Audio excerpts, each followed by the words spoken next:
क्षेत्र की जनता की मांग थी कि भैया आप इतनी समाज सेवा करते हैं तो कम से कम राजनीति में उतर करके और अपने आप को ताकत दीजिए, जिससे हम लोगों के लिए आप समाज में और बढ़ चढ़ के काम कर सकें।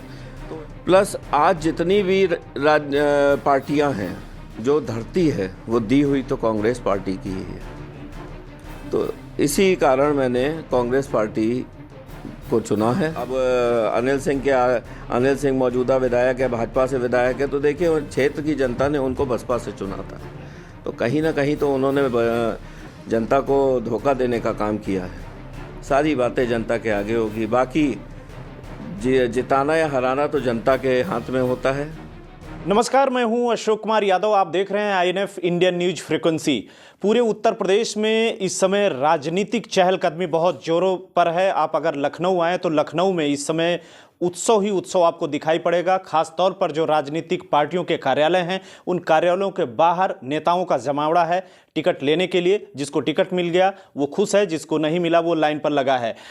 हमारे साथ एक ऐसी शख्सियत हैं जो समाज सेवा से पहली बार राजनीति में उतरे हैं। हम बात कर रहे हैं विवेक सेठ की। इनको उन्नाव जिले की पूर्व विधानसभा से संभावित है कि अगली लिस्ट में शायद इनका नाम कांग्रेस घोषित भी कर दे। फिलहाल कांग्रेस ने कल 125 सीटों के साथ उन्होंने घोषणा करी और कुछ ऐसे चेहरों को वो सामने लेकर आए कि कांग्रेस के उस निर्णय की भारी प्रशंसा पूरे प्रदेश और देश में हो रही है। फिलहाल विवेक सेठ समाज सेवक हैं। उन्होंने समाज से ऐसा पैमाना कर दिया है जिसको पार करना सबके बस की बात नहीं है। उन्होंने उन्नाव जिले के मौरावा में एक 100 बेड के हॉस्पिटल के लिए लगभग 14 बीघे जमीन उन्होंने सरकार को यूं ही दान में दे दिया, करोड़ों रुपए का, ताकि उन्नाव जिले के लोग और आसपास के जिले के लोगों का फायदा हो सके। फिलहाल समाज सेवा से उन्होंने राजनीति में कदम बढ़ाया है। फिलहाल आज उनका टिकट भी कांग्रेस से हो सकता है। विवेक सेठ हमारे साथ हैं। राजनीति से उनका कोई लेना देना नहीं, लेकिन उनके चाचा राज्यसभा सांसद जो सपा सरकार में भी थे, मौजूदा भारतीय जनता पार्टी में भी वो राज्यसभा सांसद हैं और शालीमार ग्रुप के वो मालिक भी हैं। लेकिन विवेक सेठ पहली बार राजनीति में कदम रख रहे हैं। आज हमारे साथ वो एक्सक्लूसिव बातचीत करेंगे। विवेक जी, पहले तो बहुत बहुत स्वागत है INF में आपका। बहुत बहुत धन्यवाद और मैं आपका भी स्वागत करता हूं। विवेक जी, बड़ा सवाल ये है जो लोगों के जहन में है, खासतौर पर पूर्वा विधानसभा की जनता ये जानना चाह रही है कि विवेक सेठ समाज सेवी थे, लेकिन अचानक से राजनीति में कैसे? देखिए, समाज सेवा मैं सदैव से करता आया हूं, पर मेरी अपनी ये सोच है और मेरे क्षेत्र की जनता की मांग थी कि भैया आप इतनी समाज सेवा करते हैं तो कम से कम राजनीति में उतर करके और अपने आप को ताकत दीजिए, जिससे हम लोगों के लिए आप समाज में और बढ़ चढ़ के काम कर सकें। तो इसी के नाते उनकी भावनाओं को देखते हुए मैंने राजनीति में कदम रखा है और जिससे मैं समाज में अभी जिस स्तर पे सेवा कर पा रहा हूँ और बढ़ चढ़ कर और उनके जीवन को सार्थक बनाने के लिए मैं कार्य कर सकूं। बिल्कुल, लेकिन तमाम सारे इस समय ऑप्शन थे। तमाम सारे भारतीय जनता पार्टी के लोग इस समय तो वो सपा में आ रहे हैं, बसपा के लोग सपा में आ रहे हैं। कांग्रेस काफ़ी अरसे से उस पूर्वा विधानसभा में जीती नहीं है, लेकिन विवेक सेठ कांग्रेस से पूर्वा में जा रहे हैं। कोई खास वजह? हाँ, इसकी खास वजह है। एक तो मेरे परिवार के मेरे जो पूर्वज रहे हैं वो भी कांग्रेसी रहे हैं। चाहे मेरे बाबा स्वर्गीय कुंवर गुरु नारायण सेठ जी रहे हों, वो 27 साल MLC रहे, उन्होंने प्रतिनिधित्व किया उन्नाव से, वो भी कांग्रेसी रहे। मेरे पिता वो कांग्रेसी रहे, मेरी ननिहाली से सब कांग्रेसी हैं। अतः एवं देखिए, कांग्रेस एक राष्ट्रीय पार्टी है। प्लस आज जितनी भी पार्टियां हैं वो जो अपनी इमारत बना रही हैं, पर वो कहीं ना कहीं देन जो धरती है वो दी हुई तो कांग्रेस पार्टी की ही है। तो इसी कारण मैंने कांग्रेस पार्टी को चुना है। एवं अगर कांग्रेस ने मेरे को मौका दिया तो मैं संभवतः समझता हूँ कि मैं अपनी क्षेत्र की जनता के लिए वो काम करके दिखाऊंगा कि जो शायद ही कोई विधायक अपनी क्षेत्र के लिए कर पाया हो। पूर्वा विधानसभा में मौजूदा विधायक अनिल सिंह हैं, जो उन्होंने हाथी वाले चुनाव निशान से चुनाव लड़ा, फिर भारतीय जनता पार्टी के पास वो आ गए।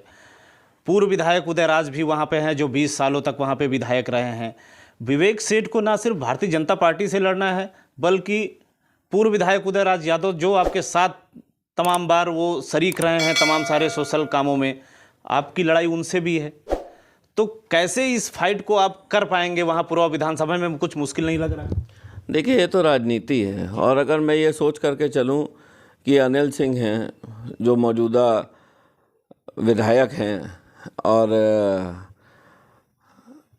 चाहे उदयराज जी हों, उन्होंने क्षेत्र का चार बार प्रतिनिधित्व किया। हाँ, मैं उनके साथ ज़रूर रहा, पूर्व में भी रहा हूँ, मेरे अच्छे संबंध भी हैं, मैं इसको भी नहीं नकारता हूँ। परंतु देखिए, कुछ कमियां हैं। चाहे अब अगर विकास इसको कहा जाए कि खाली रोड बनवा देने से विकास हो जाता है, तो उसको विकास नहीं कहते हैं। विकास होता है, हमारे क्षेत्र में शिक्षा की कमी है, हमारे क्षेत्र में चिकित्सा स्वास्थ्य की कमी है। मैंने एक हॉस्पिटल के लिए भूमि सशर्त दिया, पर मेरे को इस बात का अफसोस रहा कि उनके द्वारा सपा सरकार के द्वारा उसको स्वीकृत कराया गया, परंतु कुछ जो शर्तें उसकी होनी थी, साइन होनी थी, वो आज तक वजूद में नहीं आई हैं। MOU तक उसका साइन नहीं हुआ है। और जिस चीज़ की शिकायत मैंने मौजूदा विधायक से भी करी, परंतु उनके द्वारा भी नहीं इस पे कोई भी विचार किया गया, ना ही कोई मदद करी गई। तो मेरा अपना सोचना है कि जब मेरे को जनता की सेवा करनी है तो मैं राजनीति में उतर के ही सेवा करूं। और राजनीति करना तो देखिए, चुनाव लड़ने को तो कोई भी लड़ सकता है, उससे आपसी संबंधों पे कहना कि अब अनिल सिंह मौजूदा विधायक है, भाजपा से विधायक है, तो देखिए क्षेत्र की जनता ने उनको बसपा से चुना था, तो कहीं ना कहीं तो उन्होंने जनता को धोखा देने का काम किया है। और रही बात उदयराज यादव जी की, तो मैं आपके इस मंच के माध्यम से बस एक ही बात कहना चाहता हूँ कि एक खुले मंच पे आ करके दोनों हम तीनों लोग एक डिबेट कर लेते हैं, और डिबेट करके मेरे कुछ प्रश्न हैं, कुछ उत्तर हैं, उनका वो जवाब देते हैं। सारी बातें जनता के आगे होगी। बाकी जिताना या हराना तो जनता के हाथ में होता है। अगर नेता के हाथ में होता कि मैं फला हूँ, मैं जीत जाऊँगा, उसको इतना अगर घमंड हो, तो जनता सर्वोपरि है, जनता ही जिताती है, और जनता ही आपको आपका आईना दिखाती है। मतलब जो सवाल आप कह रहे हैं कि खुले मंच पे हम पूछेंगे और उनके सवाल वो दे नहीं पाएंगे, जाहिर सी बात है कि आप जनता के बीच में जाएंगे तो उन सवालों को आप रखेंगे, लेकिन वो कौन से एजेंडा और मुद्दा होंगे जिन पर आप जनता के बीच उतरेंगे इस बार, अगर टिकट मिलती है तो? देखिए, जनता के बीच उतरने के कई मुद्दे हैं, कई चीज़ें हैं कि हमारे यहाँ पे खाली रोड बनवा दी गई, चिकित्सा को लेकर के क्या कार्य आज तक किया गया है? खाली जो आपके सामुदायिक स्वास्थ्य भवन बने हुए हैं, गांव-गांव बने हुए हैं, उनको खाली पुतवा देने से वहाँ की चिकित्सा स्वास्थ्य व्यवस्था अच्छी नहीं हो जाती है। उनमें डॉक्टर भी होने चाहिए, डॉक्टर भी आने चाहिए, पर शायद वहाँ पे पशुओं को बांधने का काम किया जाता है। तो दूसरा, वहाँ के नौजवान हैं, नौजवानों के लिए आज तक क्या काम किया गया? उनके शिक्षा से संबंधित क्या कार्य किया गया? कौन सा इंटर कॉलेज बनवा दिया गया?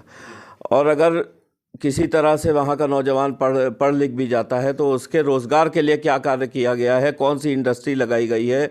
कौन से ऐसी चीज़ें वहाँ पे लाई गई हैं क्षेत्रीय जो प्रतिनिधित्व आज तक करते आए हैं उनके द्वारा? तो मेरे हिसाब से इन सब चीज़ों का बहुत बड़ा अभाव है, और एक किसी भी क्षेत्र में के उत्थान के लिए ये सब चीज़ें बहुत ज़रूरी होती हैं। सिर्फ रोडें बनवा देना ही पर्याप्त काम नहीं होता है। और मौजूदा विधायक 5 साल में बता दें उन्होंने कौन सा ऐसा कार्य किया हो जिसकी वजह से वहाँ पे रोज़गार उत्पन्न हुआ हो, या वहाँ पे शिक्षा के क्षेत्र में उन्होंने क्या कार्य किया हो।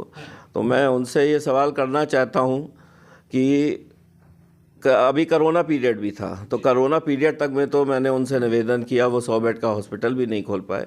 तो यही सारे कुछ मुद्दे हैं जिनको लेकर के मैं जनता के बीच में उतरूँगा।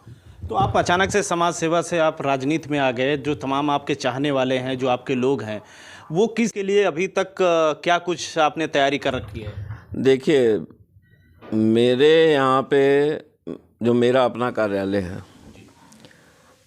वो मैं हमेशा सेवा भाव करते आया हूँ।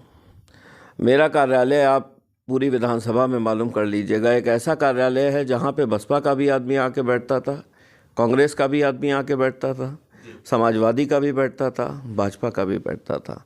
मैंने कभी क्षेत्र की जनता को किसी पार्टी में नहीं बांटा है, और अगर मैं किसी पार्टी से प्रतिनिधित्व करने जा भी रहा हूँ या उसका संभावित प्रत्याशी बनूंगा तो भी मैं उनको परिवार की तरह मानता हूँ और सदैव परिवार की तरह मानूंगा।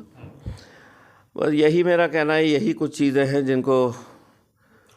आपकी लड़ाई किससे होगी, भाजपा से, सपा से या बसपा से?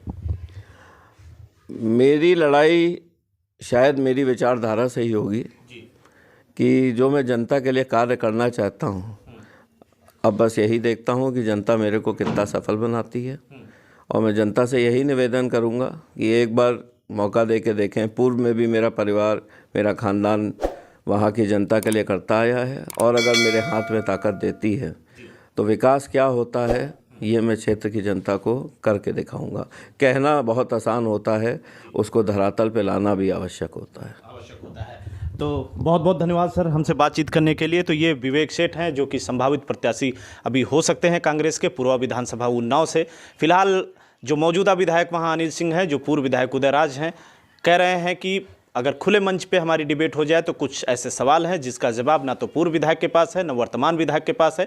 अलग एजेंडे के साथ, अलग विजन के साथ, अलग मिशन के साथ विवेक सेठ तैयार हैं पूर्व विधानसभा की सेवा करने के लिए। फिलहाल यहाँ से इतना ही, हम फिर मिलेंगे किसी और जगह पे। नमस्कार। हम करेंगे भ्रष्टाचार की बात, हम करेंगे अपराध की बात, हम करेंगे यूपी की बात, हम करेंगे यूपी के हर मुद्दे की बात।